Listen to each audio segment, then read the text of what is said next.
This episode, we're talking about how to quickly get over a breakup, and your advice coming from the doctor is... Just suck it up, man. Suck it up. Push through. Just get over it. Just kidding. I wish it were that easy. Now, we're going to actually... This is a very common question that gets asked, and it is difficult to get over, especially some breakups. Some are easier than others, and it can depend. It could be easy for one person, difficult for another, but we get this question a lot. Relationships are painful, and when they end, even if they're not good relationships, you've invested time. It takes time to get over. For sure. So we're going to get into it. We have like 6 or 7 points that we want to cover on like how to do this.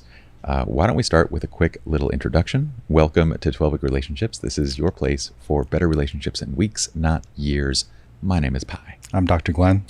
When we say relationships, we do mean all of them, starting with yourself, working on outwards. But let's be honest, we've covered a lot of romantic relationships.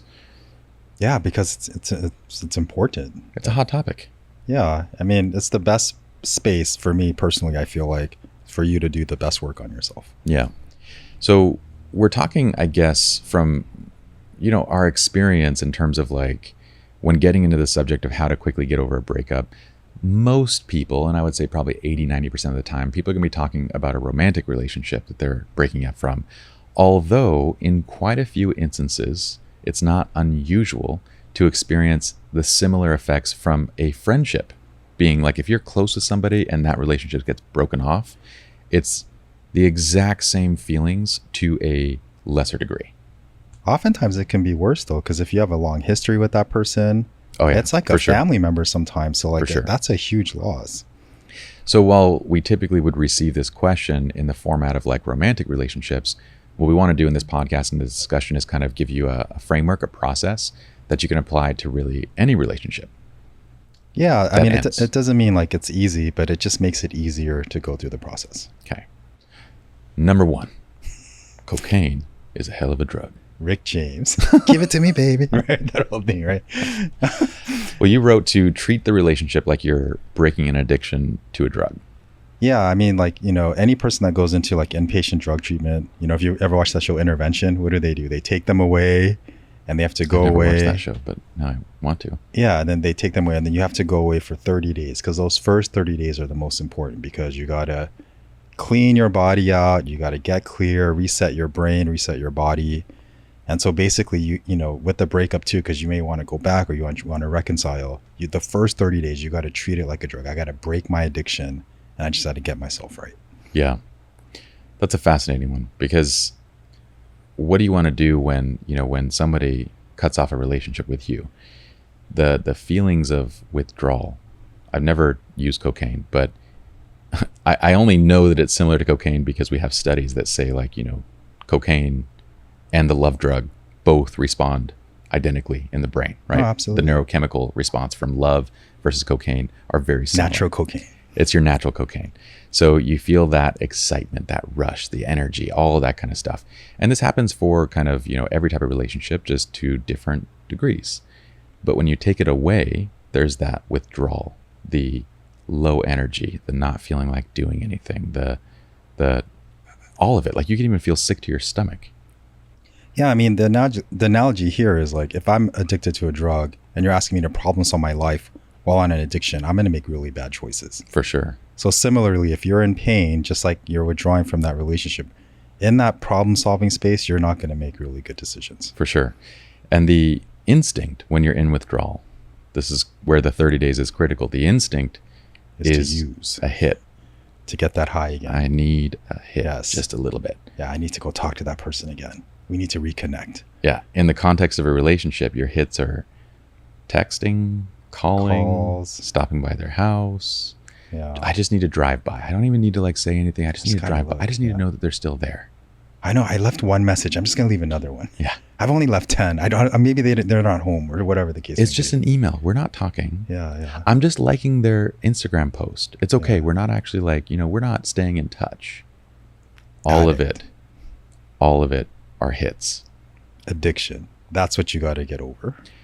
Yeah. It's hard to get our minds around that, but you can, if you're in it, you can very much experience it on a very real level if you simply look at it like an addiction, in that look at how you feel just before you act and right after you do something simple, like maybe click like on their photograph, or maybe just even browse their social media account. As soon as you do it, there's a calming effect. There's like, Yeah. Yeah, exactly. And you can identify for yourself that what's happening is that you're feeding an addiction. This is not healthy. And you're preventing your body, your mind from actually moving beyond this. Yeah, and similarly, like what happens like with the drug, you're thinking about the drug, you're kind of shaking, you're kind of all over the place. You're like, in this hurry all the time. And then in a relationship, when you're breaking up, it looks exactly like the same thing. But Dr. Glenn, what if I don't want to go cold turkey? What if I want to like just ease out of it? No, that doesn't work that way. Addiction doesn't work that way.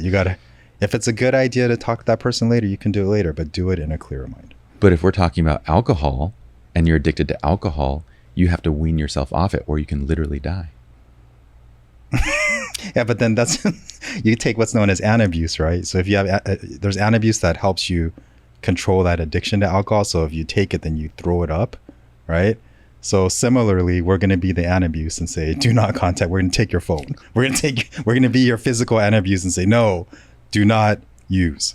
With my lesser knowledge, I'm trying to stump you with weird questions, and that was very nicely done. I didn't know about anabuse. I would have treated that a little bit differently, but I like your clinical explanation of that. What would you have done? I would have said, this isn't alcohol. Get over it. Back to the original topic, right? I would have just said, suck it up, man. Most drugs do not cause, alcohol can cause death upon withdrawal if you are extremely addicted, but most drugs don't. And with any drug that does not cause severe, like, I think heroin's another one of those where sometimes with extreme abuse, they have to like actually bring you down and lower the dosage. You have to titrate down if the addiction's really, really bad. Yeah, but with most addictions, it's not that way. And they actually have you go cold turkey. So what I would say, relationships aren't nearly as extreme as any of those addictions. You're not going to die. The quickest way to get over this is 30 days. You're just cold turkey. Just cold turkey. And if you're that healthy, if you want to, if what you want to do is a good idea, just give it 30 days. It'll still be a good idea. Make it a challenge. Yeah. Make it a challenge. Be like, I'm going to not only go 30 days, I want to see exactly when in those 30 days I'm like over it. Exactly. You might not be over it. Or at least acknowledge like, okay, I know I'm not in a healthy space. I got to see this person. Dude, can you own you're not in a healthy space? Yeah. You cannot problem solve in this space. Well, the next piece that I wanted to say is that the 30 days isn't so that you get over the relationship. It's not so that you're done healing and you're ready to move on. The 30 days is simply so that your body, it's no longer in that addicted state, right? It can normalize, right? So like it's critical with drugs, right? That first 30 days to get normal, to get clear. And then when you're treating yourself, you're in a healthier state to address issues. And that's all we're saying. Use 30 days to get yourself into a healthier state. Okay. So step 1, treat this like a drug addiction. Step 2, detox, no contact whatsoever for 30 days. 30 days. And you let that even if they text you, let them know, I'm going to take a break for a month. Let's revisit this in a month. We can talk after a month. And if they don't respect that, if they're the ones that are reaching out to you, you have to realize that, it doesn't matter whether maybe I'm not reaching out and I still need my 30 days, right? Or I still need my time to kind of process and just get over this thing. If you text me, if you reach out, if you call, it resets my timetable too. Mm-hmm. So it's kind of a very, if you think about it from this standpoint, it's a very unkind thing to do on your part. Like it's very inconsiderate for you just to reach out to me and to continue when I want to get over this thing, right? You're not valuing or treating me with respect. In which case, I'm going to just set up higher and higher borders. Like I'm going to start, I don't need a boundary in this instance. I literally need a wall. Like, look, my boundary was, we're done. And if you can't respect that and give me time, that's the boundary. The next step is, I'm going to block you.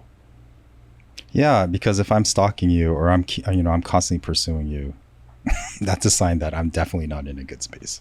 No. And this is the time for you to focus on you. It's about you, boo, right? Like focus on yourself, focus on what you're doing, your well-being, instead of trying to make something work when it's clearly done.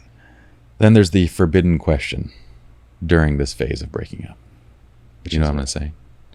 How do I get them back? Yeah, and then the question. so so once it, or it'll be like, they just need to know this. If they just know this, then I think we could work this out. And it's like, no, like this is all addiction, man. Like just chill out. Yeah. Chill out. If it's a good idea now, it'll be a good idea later. That's the big thing, right? How do I get them back? The answer to that is let them go, work on yourself. If it's a good thing and a good idea, it'll come back. If not, it's going to go its natural way. You got to move forward. It's not about, oh, she broke up with me, I just need to try harder. No, the time for that is over. But at least if you can't even do that, if you're not healthy enough to do that, in this wounded, chaotic state, I'm not gonna get this person back. No, it's just gonna hurt my chances more. Desperate.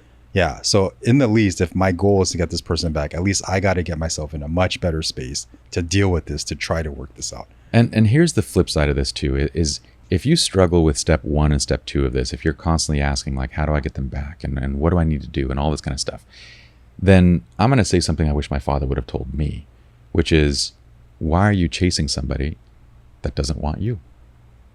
Why are you? Because this would indicate trauma, a lack of security, a lack of confidence, a lack of self-respect. Because why would you be going after somebody who has made it clear that they don't want to be with you? No, I agree. And that's really good advice. But I think at this like addiction stage, I don't think people want to hear that. Because they don't want to hear it. Because they're just like, right. So like, it's just like, just get you clear first so that they can hear that good advice. But this is why I'm a coach and not a psychotherapist, because I tell people what they don't want to hear, what they need to hear. The human cocaine is so addicting, my man. It's a hell of a drug. It's very true that when they're in that place, like, but I have used that in many instances where someone's in that place of like pining, and I just ask in a very simple way, why are you chasing somebody that has made it clear that they don't want to be with you? And they say, because they don't get it. They don't. And I the way that I rephrase this to make it stick is just, what would you tell your children if they were doing the same thing?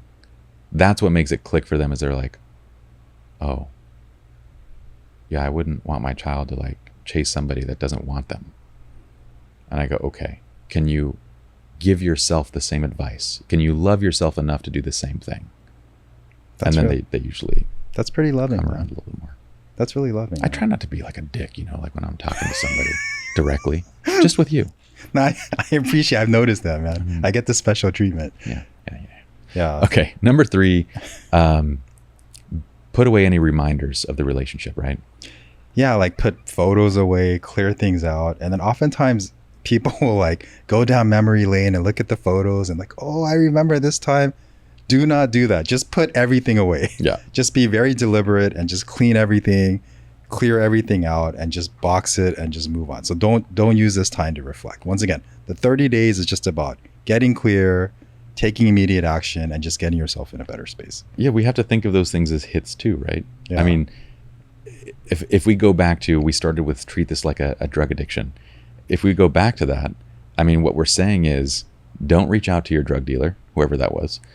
Now it's, what's crazy, dude? This is just completely off topic and but not completely, but it's a different topic. But briefly, 20 years ago, you would be arrested if you went and bought marijuana from somebody on the street, right? It was illegal to sell it. It was illegal to buy it, everything. 20 years ago. Yes. Not even 20 years ago. It's like 10 years ago. Mm-hmm. Not long ago. But when we were growing up, this was so forbidden.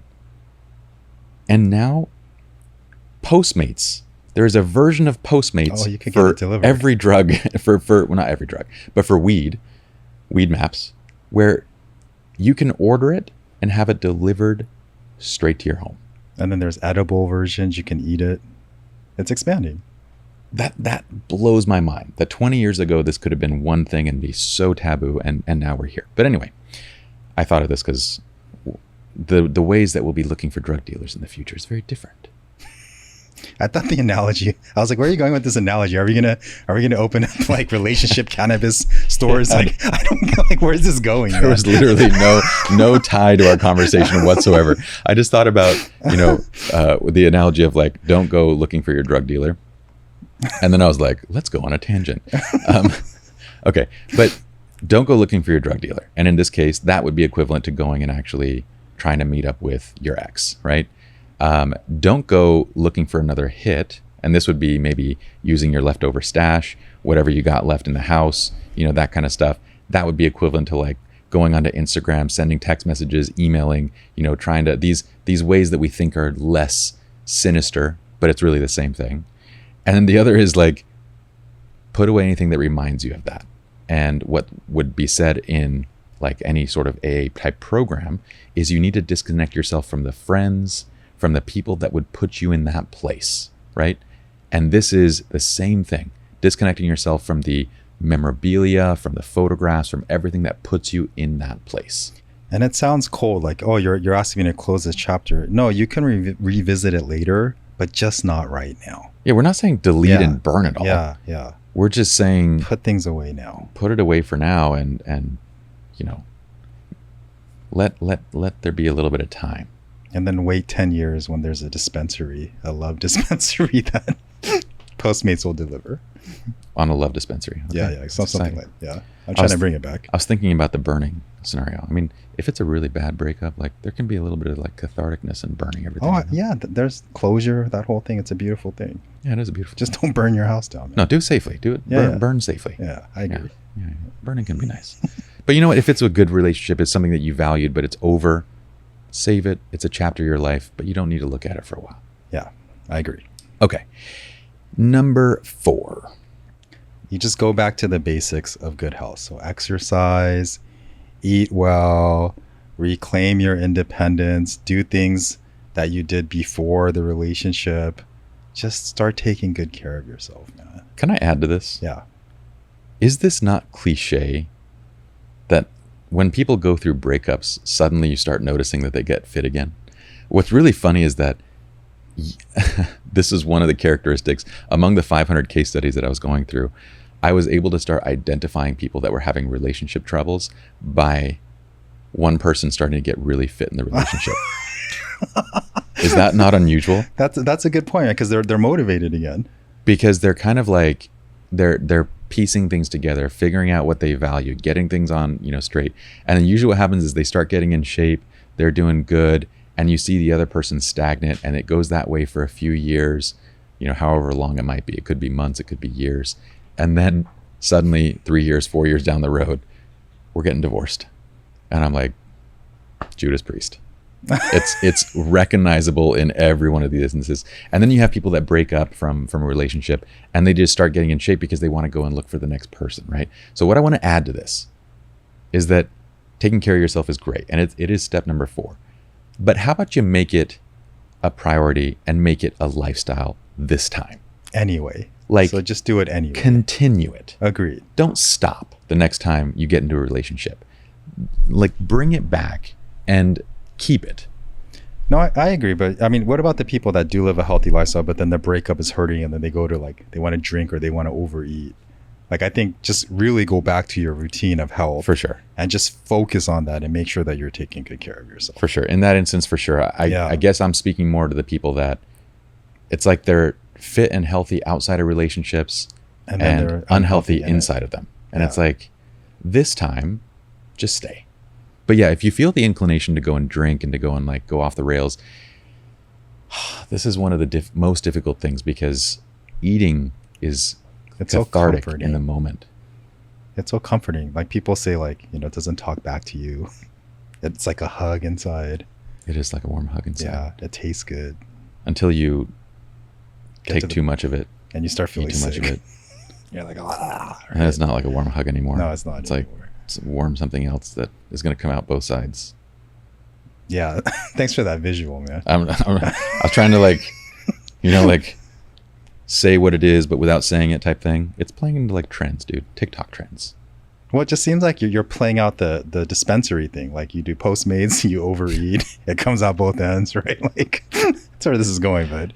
It's very easy to use food as therapy. Yeah. And that's the... Oh my gosh. There are a few things that are more sinister than that, because it's so easy to do. It feels good in the moment, but it almost immediately after, you feel worse. You're damaging yourself long term. It is not any form of self-love in the least. You get lethargic, you get tired. And it takes you further away from what you want to do, which is create a healthy lifestyle and find a healthy partner and healthier relationships and every one of those things. Agreed. So get back to the basics of good health and stay there this time. Yeah, because you're going to another addiction, like whether eating or drinking, you're just feeding another addiction. So please take good care of yourself. Okay. Yes. You're going to have to go with this one. You wrote this: follow the rule of 3 or the big one. So they've done studies on this. So for example, like when a person's in a drug treatment facility, like, I don't know if you noticed, but it's far away. It's always in the mountains. I have noticed that. I always wondered why. And then they drive you away. And then they take you far away, because I was like, my thinking was like, dude, like it should just be close and convenient in the city, you know. I always wondered that, yeah. But the mentality behind that is that once they take you away from your environment and you're in a new environment, it automatically shifts your brain and it forces you out of that addictive state, because you're almost like, it forces you to wake up a little bit, right? Interesting. So the premise of that's why they make it feels like you're getting away from your life. You're going away from your circumstances. And then there's like that fear that takes place, and oh my God, what's going on? So automatically they're already out of that. They're starting to break that addiction state, right? So similarly in relationships, you know, if you go to like a new restaurant, 3 different restaurants, or you try a new activity within your city, or you go on a weekend getaway, it's mimicking that same approach, or it's forcing your brain to like, oh, this is something different is happening. Oh my God, I got to adjust. And then you're automatically breaking that addictive state to that relationship. I like that. One of the things that I would add to that, from just kind of, this isn't from, this is something I recommend clinically, but it's something that's more supported anecdotally just from my own personal experiences, is when you're going through something difficult, challenging, it could be a breakup, it could be really anything. I find not only new activities, but ones where they don't permit you to think of anything else, really beneficial.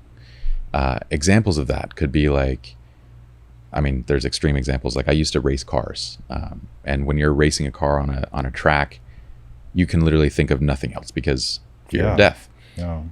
A less extreme version of this, but very similar for me, is like jujitsu, right? Because when you're on the mat and you're rolling with somebody, again, you're thinking of staying alive, not getting caught, not being choked. I guess all mine have to do with not dying, but anyway, anything that you can do where you can get into that focused state of mind, where you can get into what people would often say is like the zone, to me is incredibly beneficial in moments like this or anything else of like turmoil, because it allows for you could probably think of articles and research that back this up, but for me, what it feels like is if I don't do something that's at that level, I can't disconnect my brain from thinking down that line. So like what happens is, if I were to go through a breakup and just go on a drive and go on a road trip, right? Regardless of who I'm with, I'm going to be thinking about it the whole time, because the activity of the drive and getting there and flying there, wherever it is, I can still process stuff. So I can't disconnect the thought process long enough to like, but then if I go do something that's highly engaging, doesn't permit me to think about anything for 30 minutes, an hour, 2 hours, then I can interrupt that process and be able to like, when I get out of it, I go, okay, I have better control now. No, for sure. But, you know, using that example, taking it further, let's say like the breakup was really bad for you.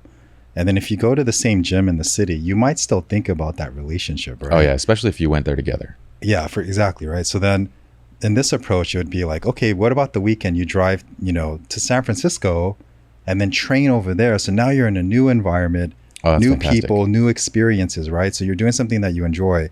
Now you're following that whole premise of addiction, because now it's like, I got to really focus. I don't know anybody here. It's a different environment. I've never trained with these people before. So now you're already breaking that addiction from that relationship. Bro, you just leveled up my thought. Thanks, you just took it and you just leveled it up. I appreciate that. Is there actually research and studies on that, like in terms of focus states and its ability to kind of help the mind disconnect from certain things? Yeah, like, you know, they talk about like peak states, you know, like with NLP. So like, you know, there's a lot of things that you can do to break pain states. So, you know, like the traditional approach is like, you got to stay in your pain and then work your way out. there's actually things that you can, there's like quick responses where you can just break that state and say, okay, I'm not going to go there, and start rewiring and start making better choices. And this is an example, right? So going to San Francisco, you're automatically like breaking all the using that weekend to just suffer. And I miss this. Now you're like, no, I'm training, I'm doing this, you're already in a different state. Some of these things are so difficult to study practically. Like I think of, what would you do? We're going to get 50 couples. You're all going to break up on the same day. And then half of you are going to go and walk for your exercise. And the other half are going to do high intensity strength training. We'll see how you all fare.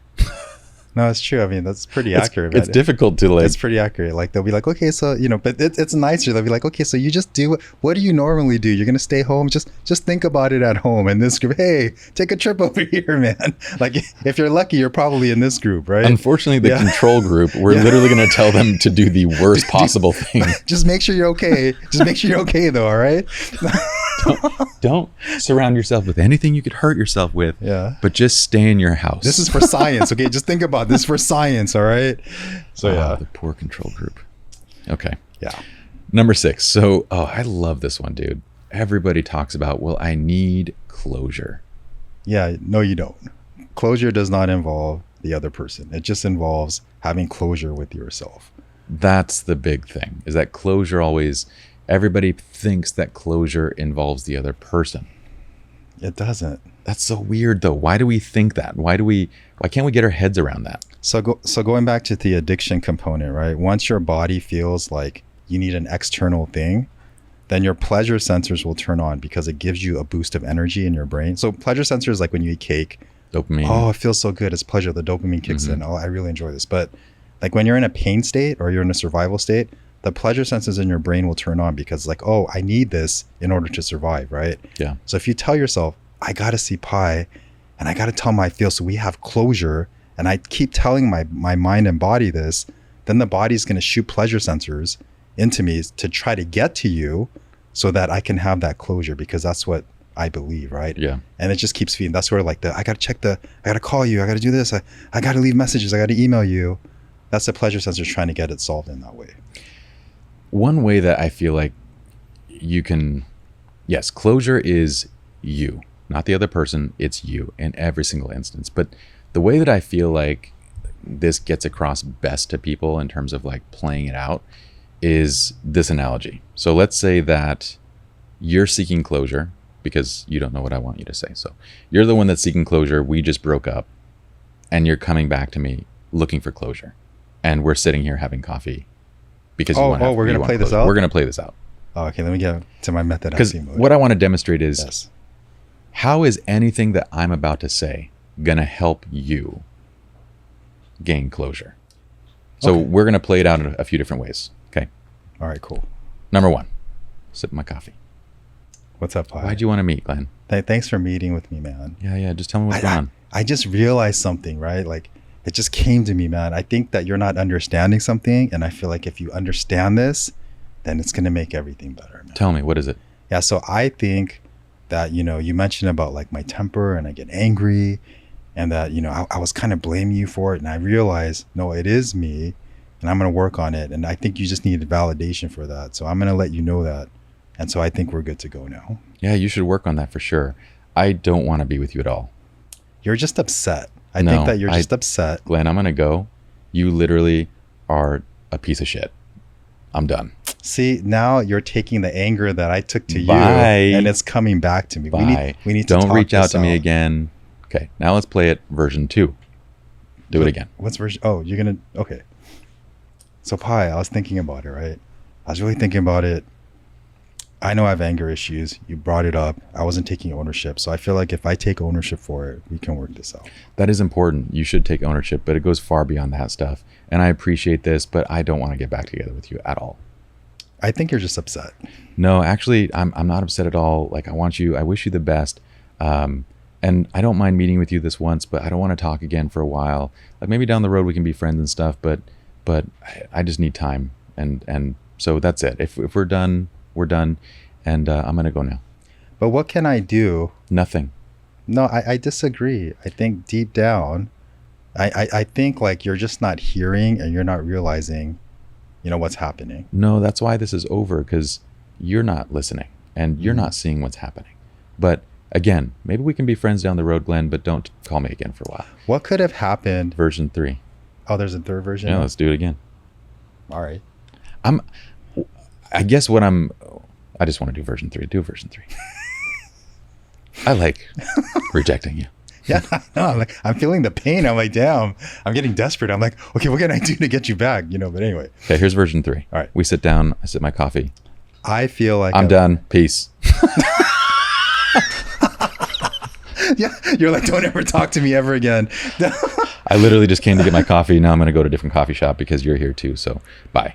How can you just do that, man? Because I'm an asshole and wish you the best. Peace. Can you at least buy me coffee, man? Nope. Come on, man. Buy your own damn coffee. At least a scone? Nope. Paid for all your shit while we were together. You are I ain't doing anymore. You're cold-blooded, man. I sure am. Peace out, bitch. Vampire shit, man. Okay.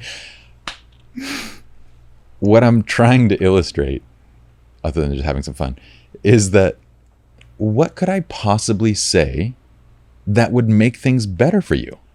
I mean, that's actually a healthy thing that you did, because the alternative is if you feed into it and you're like, yeah, no, I could see that. And then we start exploring. We're just going back to the place of like, there'll be a temporary satisfaction. Like, okay, there's a relief, but it's just going to go back to the same shit. Unfortunately, that can often happen because a person doesn't have boundaries. They feel the withdrawal too, and they might give in, right? That does happen.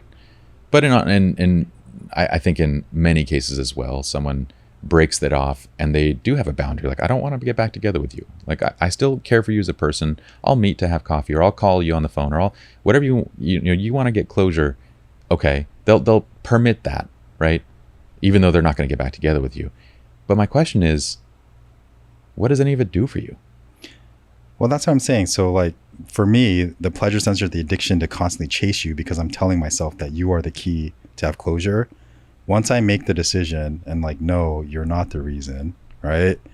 And then this sounds harsh, but the feeling that I'm feeling is the reason this didn't work out. Everything that I'm feeling, the chaos, the anger, the desperation, I have to own this is why this relationship didn't work out. And I have to sit with it and sort through that. Correct. That is closure for me. Correct. And what I'm illustrating is that anything, you get the hit of seeing me again, fine. But anything that I say right now is only going to further damage you. It's just feeding the addiction. Oh, there's a glimmer of hope. Oh, we chatted for an hour. Okay, cool. I'm going to try this again. Well, there's that side of it. Yeah. But like, I'm not even talking about that side. I'm talking about, we sit down and you're hoping for closure, right? And I'm calling you an asshole. And I'm saying that I don't want this. I'm saying that I don't want to be with you. I'm saying things like, what I'm saying is that you got your hit, you get your chance for closure. It's not actually going to give you closure. What it is going to give you is a whole bunch more insecurities and things to think about. Because just as likely as me thinking about it, I might be even more likely to just go off on you. Start spelling out all the things, all the shit that you did, all the stuff that made you a bad person. Why I think you're not a bad person, but I'm going to say why you're a bad person. And you're going to walk away not only not having closure, but then processing every negative thing that I said. No, you're right. And then going back to the drug analogy, if it's the same thing as like, hey, Pye, can I borrow $20? You say $20, man. And you're like, no.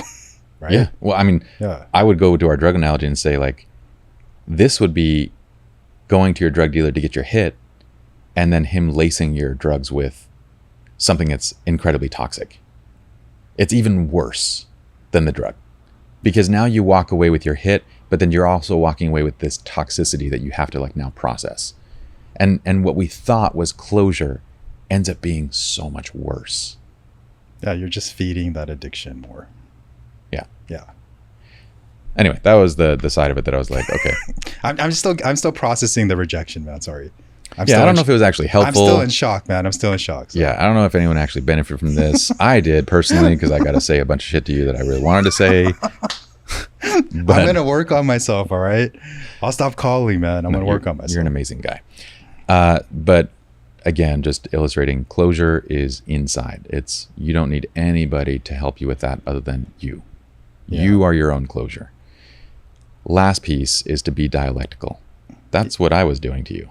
Yeah. In our fake breakups. Yeah. Dialectical means that 2, 3, 4, 5 things can be true all at the same time. So we're breaking up. It's painful and it hurts. At the same time, it's good that we're able to move on.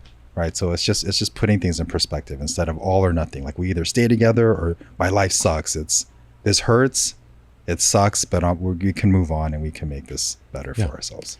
And if it's being dialectical is very important on both sides of it, but especially on the side of if you are reaching out to me, it's the exact things that I was saying to you. Look, I want you to move on, be happy, but I don't want to get back together. You're not listening. No, you're not listening. I'm done. Yeah. Is there anything important that you want to say? And then literally like closing it off. I wish you the best, but this isn't good for us. Walking away. I care about you, but this isn't right.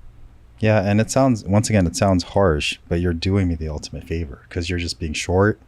You're making it clear. So then you're diminishing any hope. So I have to really work on myself. Yeah. And the flip side of being dialectical is a very interesting one because I'm sure everyone can think of examples. I can think of multiple examples from my personal life as well as from our case studies where in the process of a breakup, suddenly one person kind of reevaluates the entire relationship in a negative light. Everything that was once good is now bad. Have you seen that? It's very common in the sense of like, at least for me, I feel like people will walk away and go, they were happy in the relationship, and then they step away, they go, I never wanted this. You were so toxic and so, I can't even believe this. This was abusive. This was all these different things. And they forget all the good things that happened in the relationship. They forget that the other person is a good person. They forget everything. And now you're the enemy. And what was just, I think this is one of the things that's most difficult to process, to be honest, because what it does is it puts you in the mindset of however much time you just spent with that person was a complete waste. I see what you're saying. Like, are you saying like, you see them as an enemy to try to get over the breakup? Is that where you're kind of going with that? They could use it to get over the breakup. It could be that, but it's more so the goggles get shifted. They get tainted to this negative set of goggles where now they see the whole thing as something toxic, negative, everything. And it goes back to being dialectical, which is multiple things can be true at once. There can be good times and there can also be bad times. This can be a relationship that wasn't ideal for us, and yet we still grew from it, right? When you put things into one box, which I think when people are angry with each other, they have a tendency to do that. They put the relationship into a singular box. You end up with, well, I guess that was just a waste of time. Why did I do that? That was a complete waste of my life. But it wasn't. And so it's difficult to process that type of a relationship. It's difficult to, and especially for the other person too, because oftentimes in the breakup process, that person can then, like, it would be me just going off on you and saying how big of a piece of shit you are and all these things, and you're the most terrible person. You're not. You're a good guy. There were a few things that went wrong in the relationship. Ultimately, we're just not compatible for each other. But now I make it even more difficult for you because it's like, well, I don't want you to think I'm a bad person. I don't feel like that was, I know that this wasn't right, but at the same time, I appreciated the time that I had with you, and you're stuck now hurting because it's like you still want to be friends at some point in the future, but that's now out of the picture, and it makes it even more difficult. Am I the asshole? Is this all my fault? So it makes it difficult on your side, and then on my side, it makes it difficult for me to get over because I have so much anger and resentment that I'm manufacturing that it constantly stays in my mind.